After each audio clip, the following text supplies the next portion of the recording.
আপনারা আর আমি বাড়ি চিনাই দেবো। এত সম্পত্তি আপনার, চোখ যত দূর দেখবার পায়। মানে আমার কথা হলো মোটামুটি একটা ইতিহাস করে যাওয়া লাগবে। হ্যাঁ, फासलों से मेरा प्यार होगा न कम, तू न होगा कभी। বেটার লিগা কিতা ব্যবস্থা করছুন?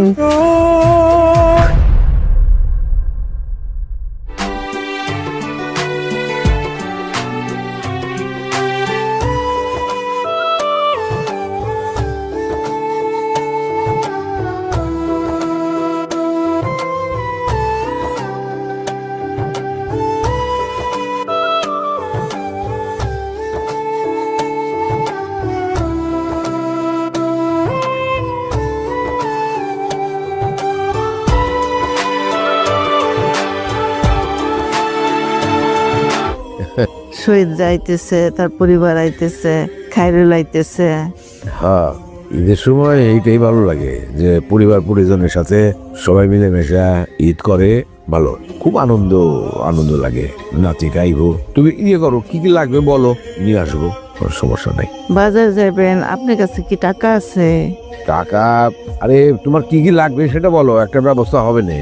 টাকা নিয়ে যে ফোন করেন, ও নিজেই তো পরিবার পরিজন নিয়ে আসতেছে। একটা ছেলে কাজ করে ঢাকায় থাকে, তার খরচাপাতি আছে না। তাহলে খায়রুল ফোন দেন।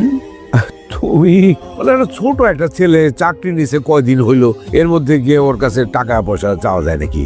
বলবান মানুষ, বাধ্য। এটাই তো নিয়ম। বাবা মা বৃদ্ধ হলে ছেলে মেয়েরা টাকা পয়সা দিবে, খরচ দিবে, সংসার চালাবে। এর মধ্যে লজ্জা পাওয়ার কি হলো? তারপরেও মানে বাচ্চাদের কাছ থেকে টাকা পয়সা চাইতে কিরকম মায়া লাগে ওদের প্রতি, বুঝলা? দরকার নাই, এতদিন চলছে, এখনো চলবে। মা দেখো, বাবা দাদা। তোমাকে আমি কি সারপ্রাইজ দিব? তুমি নিজেই আমাকে সারপ্রাইজ দিয়ে দিলা, হাতে নাতে ধরে ফেললা। তো তোমাদের এখানেই আসতে হবে, আর অন্য কোনো মার্কেট বলে না। কিরে নিপা, হ্যাঁ, অন্য কোনো মার্কেট বলি না, এখানেই আসতে হবে তোদের। বাসার কাছে তো এই মার্কেটই, তো কোথায় যাবো? আসলে ম্যাম হয়েছে কি, স্যার আপনাকে সারপ্রাইজ দিতে চেয়েছিল, তাই স্যার বললো যে নাবিলা আমাকে একটু হেল্প করো, কারণ আমি মেয়েদের বিষয়ে কিছু জানি না। আমি এটা আপনার জন্য পছন্দ করেছি। আমি জানি না ম্যাম আপনার ভালো লাগবে কিনা, but this is for you. তোমরা এগুলাই করো না? আসসালামু আলাইকুম স্যার, কি লাগবে? কত করে বেচো আজকে? 800 টাকা কেজি স্যার। 800? কখন কখন কাটছ? কাটছি সকাল 8টার সময়। ও, সামনের রানের মাংস দরকার ছিল তো। সামনের আছে স্যার, দেখেন। এইটুকু হইব না, এক কাজ করো, আবার যখন জবাই করবা তখন আমার ফোন করো, আমি এসে নিয়ে যাবো। ঠিক আছে স্যার। হ্যাঁ, জামাই যেই ভাই ঈদ করণের লিগা আমার নিজের বাড়ি ঘর ফালাইয়া আমারে একেবারে অ্যারেস্ট কইরা এই গাড়ি তুলে যেতেছে। হের বাইত ঈদ করতাম, মনে হইতেছে পুরা জেলখানাত বসতেছে। জামাই দেখ, আমরা আসামির মতো লাগতেছে না? কি বলতেছেন? কি তো নবাব, হ্যাঁ আপনি কি জেলার সামনে কিচ্ছু তান বলতেন না? আমার এখন আমাকে কিচ্ছুটা বলতে বললো না। আমার খিদা পেয়েছে, যা বলার ইফতারে পরে বলবো। কি জিনিস? কত দূর তোমরা? হ্যাঁ, এই যে আম্মা, আমরা চলে আসছি তো। এই যে ব্রিজতে নামলাম সবে। আমরা, তোমার কি হয়েছে? চলে আসতেছি, 5 মিনিট লাগবে আর। আরে মা কইছে কারে গো, সন্তানের চেহারা যতক্ষণ পর্যন্ত না দেখবো মা খালি ফোন দিতেই থাকবো গো। সন্তানের চেহারা দেখবো, মায়ের কইলজা ঠান্ডা হইব। এইটারই কয় মা। ও বিয়াইন, ঈদ তো আয়া ফুললো, খায়রুল আইতো না? আইবো, আজকে আইবো। খায়রুল এখানে আসবে কেন? এখানে তার কাজ কি? কি কো, খায়রুল ঈদের বাড়ি আসবে না? কই যাবো খায়রুল ঈদে? এটা খায়রুলের বাড়ি না? হ, বিয়াইনে তো ঠিক কথাই বলছে। খায়রুল ছোটবেলাতে ইয়ান বড় হয়েছে, বিয়ে নে লালছে ফালছে। তাছাড়া খায়রুলের তো বিয়াইন স্থায়ী কোনো ঠিকানা নাই। খায়রুলের বাড়ি তো এটা। খায়রুল এই ঈদ করবো না তো জঙ্গল ঈদ করবো। কি রে এত কিছু কিনে নিয়ে আসে? আছি তো ভালো। ওমা, কেমন? ইয়াই ধরেন আপনি ফুটে আনছে, কলজা ঠান্ডা হইব। এই রওনা দিছিস কখন? সকালে অর্ডার দিছি। দেখি দেন আমাকে। এই বাবা, মাসু লাখ কথা ঘুরে আসছি। ও মাসু, এবার বুঝছো তো খায়রুল্লাহ কেন আমি পছন্দ করি না? আব্বা আম্মা খায়রুল্লাহ মাথায় তুলে নাচবো। খায়রুল্লে তোমার আব্বা আম্মার লিগে অত টান আনছে, তুমি কি টানছো? মা, আমি তো কাজের প্রেসারে ভুলিয়ে গেছি। দূর বেটা, ব্যাকুল বেটা, কামের ফেসারে ভুলে গেছো। আরে তুমি ওইলা গিয়া এই বাড়ির ফোরদান ফুট তুমি না আনবা, বাড়ি বইরে লাইবা। হ্যাঁ আচ্ছা, হাতে সময় আছে, সমস্যা নাই, আমি টেহা দিয়ে আমনে, তুমি লয়ে আইও। মা কি যে বলেন আপনি? আমি মনে করছিলাম আমার জিটাই বুঝি বলদি অন্দি তোর জামাই তোর সে বেশি বলদ। বাবা তোর ঈদের পাঞ্জাবি আরে আমার তো পাঞ্জাবি আছে মেলা। আমি দিব না, হ্যাঁ বোনাস পাইছি না, মেলা টাকা কই রাখবো? আবার টাকা পয়সা সব খরচ করে আসছে। এই যে বাড়ির সবার জন্য গিফট আনছি, তুমি তো দিয়ে দেবা নাকি? তুই দে। তুই নিজের হাতে যে, অসুবিধা কি? আমি দেবো। তো কার কোনটা আমরা বুঝবো নাকি? যা দিয়া। আচ্ছা এই তোমার শাড়ি বাবা গোলাপি, ধরো এটা রেখে দাও। এভাবে ধরবি, ঠিক আছে? দেখো মামা, দূরে জাস্ট এভাবে ঘুরান্টি দিতে হবে। এভাবে করে নিয়ে এক্ষুনি তো তোমার মাথাটা পেটে গিয়েছিল কাইডুল। সরি বাবা, ভুলে গেছে। চলো দাঁড়াও, এই যে তোমার ঈদ গিফট, এই যে চাচু, এই তোমার হয়েছে এইটা, এনো। থ্যাংক ইউ দাদু। কি তো সুন্দর হয়েছে। নিপার জন্য কিচ্ছু তা না নাই। আর কিছু লাগবে না, থ্যাঙ্কস। কিছু লাগবে না? না না লাগলেও যে রাখতে হবে। আমার জি থ্যাংক ইউ। ঠিক আছে, খেলো। কাইডুল, তুমি আমাদেরকে এত কিছু গিফট দিলা, আমরা তোমাকে কিটা দেবো? আরে ধুর, আমার কিছু লাগবে না। এটা কি আমার গায়ে লাগবে? তো আর লাগবে না, আমার 100 বার লাগবে। ওয়ালাইকুম সালাম। আমি একটু ঈদ উপর আনছি। আরে কি দরকার ছিল এসব? রাখো না ভাই, আমি আছি। Thank you. ভাইয়া ওই যে তোমার জন্য ঈদের পাঞ্জাবি আছি আমি। কি দরকার ছিল এসব?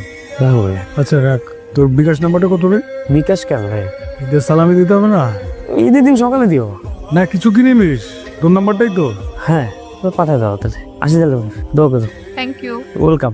সুন্দর হয়েছে।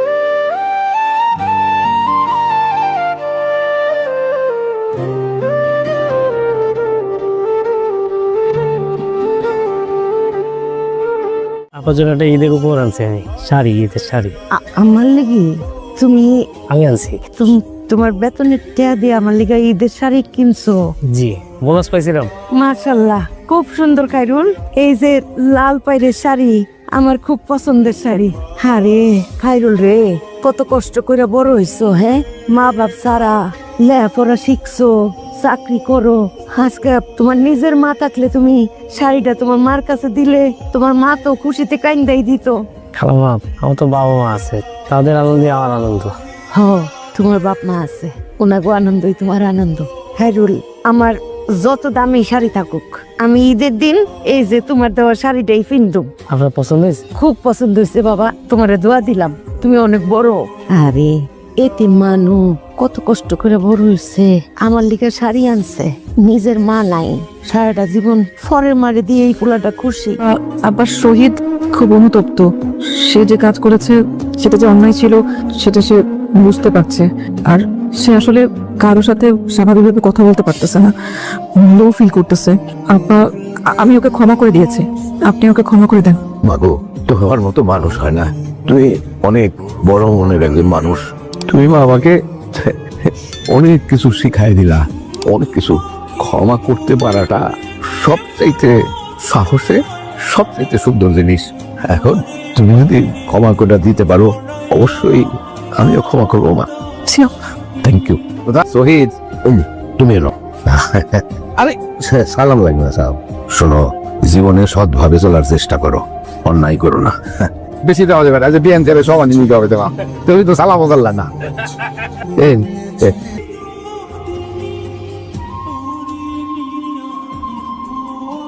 কামিলা তুমি কি বলতেছো? সিচুয়েশনটা বুঝবা না? সিচুয়েশনটা ঠিক হয়ে গেলে দেন আমি সবাইকে বলবো। ও, বিয়ের সময় তো বলছিলে 3 মাসের মধ্যে সবাইকে বলবা। 3 বছর হতে যাচ্ছে, এখনো তুমি কাউকে কিছু বলতে পারো না। সুন্দর মতো ফ্যামিলি নিয়ে গ্রামে চলে আসছে ঈদ করতে, আর আমি তো তোমার বউ, আমি কেন একা একা ওখানে ঈদ করবো? আমি কম কিস। আমার কথাটা শোনো, এবার ঈদটা চলে যাক, দেন আমি সবাইকে বুঝাবো, আমার পরিবারকে বলবো, আমার বউ বাচ্চাকে বলবো, আব্বা আম্মাকে বলবো। ওকে? সরি শহীদ, পারবো না। সারে থাকো, নো শহীদ। সরি শহীদ। সারে থাকো, নো শহীদ। তুমি জিনিসটা বুঝতেছো না, আমি তোমার কিভাবে বুঝা? ধূমপান কোতে কর, আমি ধূমপান করি না। বাবা, তুই কি কোনো কথা শুনছস? কান থাকলে তো কথা শুনবই। কি শুনছস? শহীদ, আমি আর গোপন রাখতে পারবো না, তুমি আমার বিয়ে করা জামাই। সরি শহীদ, আমি পারবো না। কি তো হয়েছে তোর? আম্মা, তুমি আমাকে কিচ্ছু তো জানতে চেও না। এই কথা আমি যদি কে, আমার মাফ করার কিছু নাই। আমার আশ্চর্য লাগে যে তুমি আমার নিজের সন্তান। একটা কথা বলি, এই বাড়ি থেকে তুমি চলে যাও, তোমার মুখ আর আমি কোনোদিন এখানে দেখতে চাই না। আমার মৃত্যুর সময়ও না। তোমার স্ত্রীর কাছে ক্ষমা ভিক্ষা করো, সে যদি তোমাকে মাফ করে তাহলে হবে। এখানে আমার কিছু বলার নাই। শান্ত হও বা, শান্ত হও। আমার এই পথ থেকে বের করো, আমার একটা বন্ধ।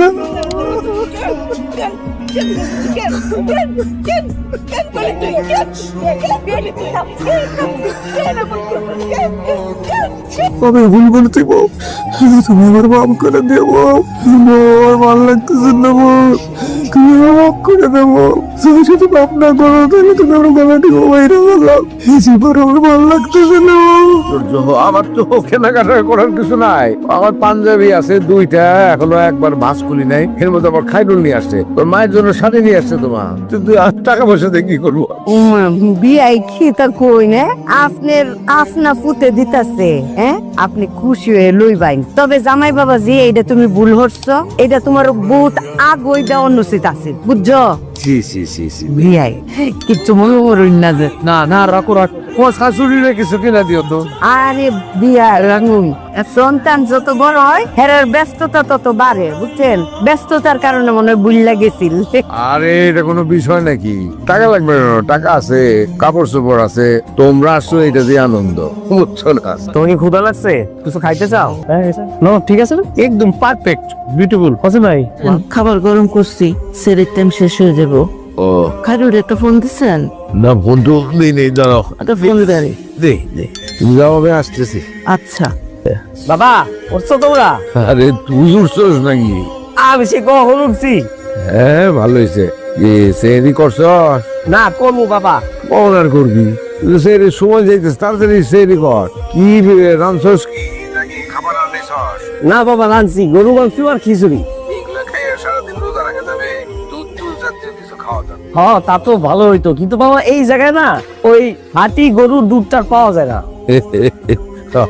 আচ্ছা ওঠ ওঠ, পরে আবার কথা বলবো না। এই যে তোর মা খাবার গরম করে বসে গেছে, আমিও সেরি করি। হ্যাঁ না বাবা শোনো, ওই সেহেরি কইরা নামাজটা পড়া আমার একটা ফোন দিও, মার সাথে তো কথা কবো। হ্যাঁ আচ্ছা। কি বাবা, মর্নিং ওয়াক করছো? না পাইচারি বের। বাহ, গ্রেট। আজকে রোজা রাখবা? গ্রেট। এই দেখো তোমার মেয়ে মর্নিং ওয়াক করতেছে সেই ঋষভাই।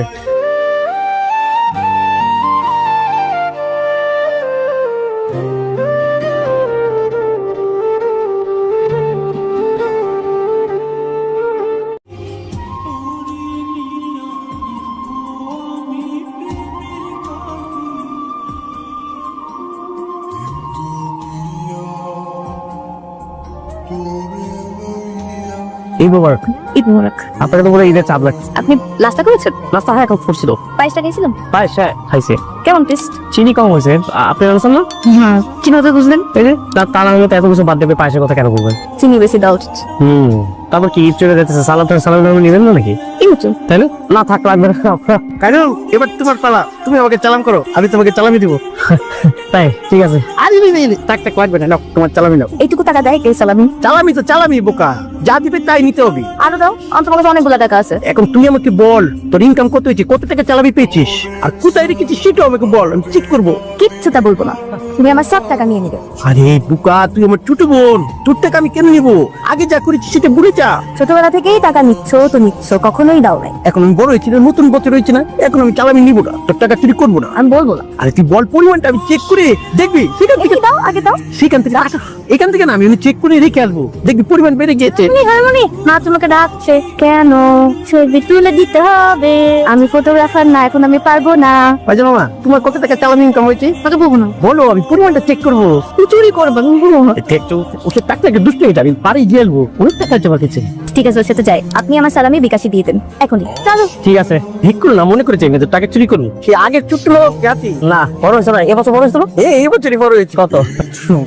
ওই বলা যাবে না। আব্বা, হ্যাঁ আসো আসো, বসো, একটু বসেন। বেঞ্চে বসে। বলবো আমি, বিয়াই আপনি কি রুটি না পোলাও খাইবেন? পোলাওই খান। এই খাইরুল, তখন কি হল? খাইরুল তুমি কালার কত নো, ঠিক আছে না? একদম পারফেক্ট, বিউটিফুল। হোসেন ভাই ভালো লাগে? এই হ্যাঁ, এটা তো মোর বালা, কই খাইছো? জিজ্ঞেস করো বাবারে। বাবা তোমার টাকা লাগবে, তুমি আমারে বলবা। তুমি মার চুরি কেন বন্ধক রাখতে গেছো, আর এই যে বন্ধক রাখছো সেটাও তো তুমি আমারে জানাও নাই, তাই না? আমারে জানাইছে কে? ওই রতন স্বর্ণকার, একটা মান সম্মানের বিষয় না, আমি যাই না চুরিটা ছাড়াই নিয়ে আসলাম। এই এটা তো একটা সাময়িক ব্যাপার, টাকা পয়সা হাতে আসলে আবার নিয়ে আসবো এই জন্য জানাই নাই তো। টাকা পয়সা হাতে আসবে কিভাবে আসবে? বাবার হাতে টাকাটা কোথা থেকে কিভাবে আসবে? এসব বললো না, আমি কি তোমার ছেলে না? তুমি যা কিছু ধরো তুমি আমারে বলবা। আমার কি খারাপ লাগে না? তুমি কেন এগুলো করছো? আর তুমি মার এই হাতে চুরি কেন বন্ধ রাখতে গেছো? আচ্ছা দেখি রাখতে পারো যদি ভালো। দুলা ভাই দেখো তো ইফতারের সময় কতটুকু বাকি। আর বেশি সময় বাকি নাই। তোরটা হালকা হয়ে গেছে। কি ধরনের কথা বলো? আমি কি একবারও বলেছি আমার ক্ষুধা লেগেছে যে হালকা হবে রোজা? এক জায়গায় বসে থাকলে তোমার সময় কাটে না, হাঁটাহাঁটি করলে দেখবো যে সময় টস করে চলে গেছে কোন দিক দিয়ে, তাই না? আঙ্কেল, জি আপনাদের এখানে কি আজ একটু দেরিতে দেয় তাই না? না বাবা, দেরিতে দিবে কেন, সময় মতোই দেয়, এক সময় দেয়। না, আমাদের ওইখানে আরো তাড়াতাড়ি দিয়ে দেয়। আপনি কিন্তু আবার ভাইবেন না আমার ক্ষুধা লেগেছে, এমনি জিজ্ঞাসা করলাম। তারপর আসো কেন বাবা যে বলছো তুমি? বড়দের মাঝখানে ছুটি দিয়ে তো কথা বলতে হয় না পায়জামা মা। ব্যায়াম কি আমার জন্য অপেক্ষা করছে? কে আপনি? Delivery boy. আমি তো কিছু অর্ডার দিই নাই। তারপর আপনার জন্য একটা পার্সেল আছে। মানে বাচ্চাদের কাছ থেকে টাকা পয়সা চাইতে কিরকম মায়া লাগে ওদের প্রতি, বুঝলা? দরকার নাই, এতদিন চলছে এখনো চলবে। মা দেখো বাবা বাবা। তোমাকে আমি কি সারপ্রাইজ দিব, তুমি নিজেই আমাকে সারপ্রাইজ দিয়ে দিলা, হাতে নাতে ধরে ফেললা। তো তোমাদের এখানেই আসতে হবে, আর অন্য কোনো মার্কেট বলে না। কিরে নিপা, হ্যাঁ অন্য কোনো মার্কেট বলি না, এখানেই আসতে হবে তোদের। বাসার কাছে তো এই মার্কেটই তো কোথায় যাবো? আসলে ম্যাম হয়েছে কি, স্যার আপনাকে সারপ্রাইজ দিতে চেয়েছিল, তাই স্যার বললো যে নাবিলা আমাকে একটু হেল্প করো, কারণ আমি মেয়েদের বিষয়ে কিছু জানি না। আমি এটা আপনার জন্য পছন্দ করেছি। আমি জানি না ম্যাম আপনার ভালো লাগবে কিনা, but this is for you. তোমরা এগুলোই করো না? আসসালামু আলাইকুম স্যার, কি লাগবে? কত করে বেচো আজকে? 800 টাকা কেজি স্যার। 800 কখন কখন কাটছো? কাটছি সকাল 8টার সময়। ও সামনের গানের মাংস দরকার ছিল তো। সামনে আছে স্যার, দেখেন। এইটুকু হইব না, তাহলে এক কাজ করো, আবার যখন জবাই করবা তখন আমার ফোন করো, আমি এসে নিয়ে যাবো। ঠিক আছে স্যার। হ্যাঁ জামাই যেই ভাই ঈদ করণের লিগা আমার নিজের বাড়ি ঘর ফালাইয়া আমারে একটা কথা বলি, এই বাড়ি থেকে তুমি চলে যাও, তোমার মুখ আর আমি কোনোদিন এখানে দেখতে চাই না। আমার মৃত্যুর সময় না, তোমার স্ত্রীর কাছে ক্ষমা ভিক্ষা করো, সে যদি তোমাকে মাফ করে তাহলে হবে। এখানে আমার কিছু বলার নাই, শান্ত হও বা শান্ত হও। আমি তো মরে গেছি, আমার পথে কথা শুনলে আমার মাফ করবেন না, আমার এই পথ থেকে বের করো, আমার একটা বন্ধ।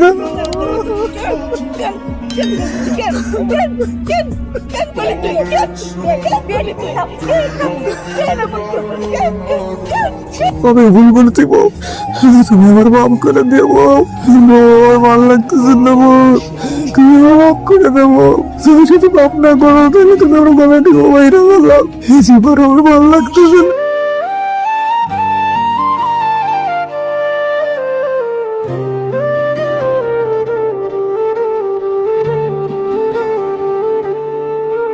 তো বন্ধুরা, শওকত মাস্টার রত্নার চিকিৎসা করানোর জন্য বাড়িসহ জমি বিক্রি করে দিয়েছে।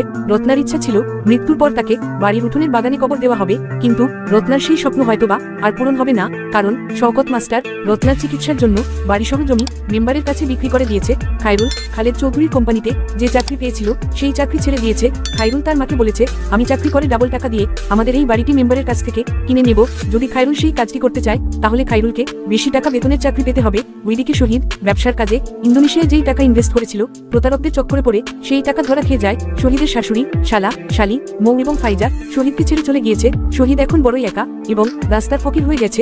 গ্রামে ফিরে শহীদ যখন দেখতে পায় শহীদের বাবা মা বাড়ি বিক্রি করে গ্রাম থেকে চলে গিয়েছে, তখন শহীদ কান্নায় ভেঙে পড়ে, কারণ শহীদ তার বাবা মায়ের জন্য কিছুই করতে পারেনি। নিপার সাথে খায়রুলের বিয়ে হওয়ার কথা ছিল, সেই বিয়ে নিপার মা ভেঙে দিয়েছে। এখন খায়রুলের কি হবে? তাছাড়া খায়রুলের মা রত্না কি ভালো হয়ে যাবে? নিপার সাথে কি খায়রুলের বিয়ে হবে? কি ঘটতে চলেছে দেনা পাওনা নাটকটির 2 নম্বর এপিসোডে? তাছাড়া দেনা পাওনা নাটকটির 2 নম্বর পর্বটি কবে কখন প্রকাশিত হবে এবং আপনারা কিভাবে দেনা পাওনা নাটকটির 2 নম্বর পর্বটি সবার আগে দেখবেন সেই সম্পর্কেও জানতে পারবেন আজকের এই ভিডিওতে। তাই ভিডিওটি শেষ পর্যন্ত মনোযোগ সহকারে দেখুন। আপনারা দেনা পাওনা নাটকটির পরবর্তী এপিসোডে দেখতে পারবেন খায়রুল তার বাবা মাকে নিয়ে হোসেনের ঢাকার বস্তির বাড়িতে উঠেছে। তারপর খায়রুল তার মাকে নিয়ে ঢাকার বড় ব্রেন টিউমারের অপারেশন করা হাসপাতালে নিয়ে গিয়েছে এবং কাকতালীয়ভাবে সেই বড় হাসপাতালটি খালেদ চৌধুরীর, খায়রুলের জন্মদাতা পিতা খালেদ চৌধুরী যখন জানতে পারবে খায়রুল খালেদ চৌধুরীর হাসপাতালে রত্নার চিকিৎসার জন্য রত্নাকে নিয়ে এসেছে, তখন খালেদ চৌধুরী হাসপাতালের স্টাফদেরকে বলে দিবে রত্নাকে ফ্রিতে চিকিৎসা করানোর জন্য। রত্না সুস্থ হয়ে উঠলে খায়রুল জানতে পারবে এই হাসপাতালটি খালেদ চৌধুরীর। তারপর খালেদ চৌধুরী খায়রুলের বাবা শওকত মাস্টার এবং খায়রুলের কাছে এসে খালেদ চৌধুরীর জীবনের পুরো ঘটনা খুলে বলবে এবং তাদের কাছে ক্ষমা চাইবে। তারপর খালেদ চৌধুরীর অনুরোধে খায়রুল শওকত মাস্টারের পরামর্শে খালেদ চৌধুরীর কোম্পানিতে খায়রুল চাকরি করবে। ওইদিকে নিপারা সবাই শহীদের সাথে রাগ করে নিপার গ্রামের বাড়িতে গিয়েছে। খায়রুল খালিদ চৌধুরীর কোম্পানিতে চাকরি করে অনেক টাকার মালিক হয়ে যাবে। তারপর খায়রুল তাদের বাড়িটি মেম্বারের কাছ থেকে ডাবল টাকা কিনে নেবে। যখন নিপার পরিবারের সবাই জানতে পারবে খায়রুলের মা রত্না চিকিৎসার মাধ্যমে সম্পূর্ণ ভালো হয়ে গিয়েছে, তখন তারা সবাই খায়রুলদের বাড়িতে খায়রুলের মাকে দেখতে এসেছে। শহীদের শাশুড়ি এবং শহীদের বউ শহীদের মায়ের কাছে ক্ষমা চাইবে। যখন শহীদের কোম্পানি দেউলিয়া হওয়ার পথে, ঠিক তখন খায়রুল শহীদের কোম্পানিকে দেউলিয়া হওয়ার হাত থেকে উদ্ধার করবে। আর তখন শহীদ তার ভুল বুঝতে পারবে এবং খায়রুলের কাছে ক্ষমা চাইবে। তারপর শহীদ খায়রুলের সাথে গ্রামে এসে তার বাবা এবং মায়ের কাছে মাফ চাইবে। জীবনে শহীদ অনেক বড় ভুল করেছে, সন্তান হিসেবে তার বাবা মায়ের কাছে ক্ষমা চাওয়ায় শওকত মাস্টার এবং রত্না শহীদকে ক্ষমা করে দিবে। তারপর রত্না জানতে পারবে খালেদ চৌধুরীর হাসপাতালে রত্নার চিকিৎসা হয়েছে, তখন রত্না খালেদ চৌধুরীকে ধন্যবাদ জানাবে। একসময় রত্ন জানতে পারবে খালেদ চৌধুরী হলো খায়রুলের জন্মদাতা পিতা। খালেদ চৌধুরী নিপার সাথে খায়রুলের বিয়ে দেওয়ার জন্য আয়োজন করবে। বাড়ির দারোয়ান গফুর এবং সালামকে খায়রুল এবং নিপার বিয়েতে দাওয়াত দিবে। সালাম এবং গফুর খায়রুল এবং নিপার বিয়ের দাওয়াত খেতে আসবে। ওইদিকে শহীদ মৌমের কাছে ক্ষমা চাইবে। মৌ শহীদকে একসময় ক্ষমা করে দিবে। নিপা এবং খায়রুলের বিয়ে ধুমধাম করে সম্পূর্ণ হবে। আর এভাবেই শেষ হয়ে যাবে দেনা পাওনা নাটকটি। পরিবারে একসাথে বসবাস করতে গেলে বিভিন্ন সময়ে বিভিন্ন সমস্যা আসবে, তাই বলে এমন কোন কাজ করা যাবে না যাতে পরিবার ধ্বংস হয়ে যায়। টাকা পয়সা মানুষ মৃত্যুর আগ পর্যন্ত ইনকাম করবে, কিন্তু তাই বলে বাবা মায়ের সাথে টাকা পয়সা নিয়ে দেনা পাওনার হিসাব করা চলবে না। তাই আমরা কখনো বাবা মায়ের সাথে দেনা পাওনার হিসেব করব না। আর বন্ধুরা, তোমরা যারা দেনা পাওনা নাটকটির 130 নম্বর পর্বটি দেখতে ইচ্ছুক তারা এখনই এই ভিডিওতে একটি লাইক দিয়ে চ্যানেলটি সাবস্ক্রাইব করো, কারণ দেনা পাওনা নাটকটির 130 নম্বর পর্বটি যখনই আপলোড করা হবে তখনই আমরা সাথে সাথে তোমাদেরকে জানিয়ে দিব। এখন তোমরা আমার লেখা দেনা পাওনা নাটকটির একটি গল্প শুনতে পারবে। পরবর্তী এপিসোডে নতুন এক অধ্যায় শুরু হয়। খায়রুল তার বাবা শওকত মাস্টার এবং অসুস্থ মা রত্নাকে নিয়ে ঢাকায় আসে। হোসেনের সহায়তায় তারা ঢাকার একটি বস্তির ছোট ঘরে উঠেছে। চারদিকে দারিদ্র্য, কিন্তু তাদের মনে আশা। খায়রুল মায়ের চিকিৎসার জন্য দিনরাত চেষ্টা করে। একদিন সকালে খায়রুল তার মাকে নিয়ে ঢাকার একটি বড় হাসপাতালে যায়। ডাক্তাররা পরীক্ষা করে বলে ব্রেন টিউমারের অপারেশন করতে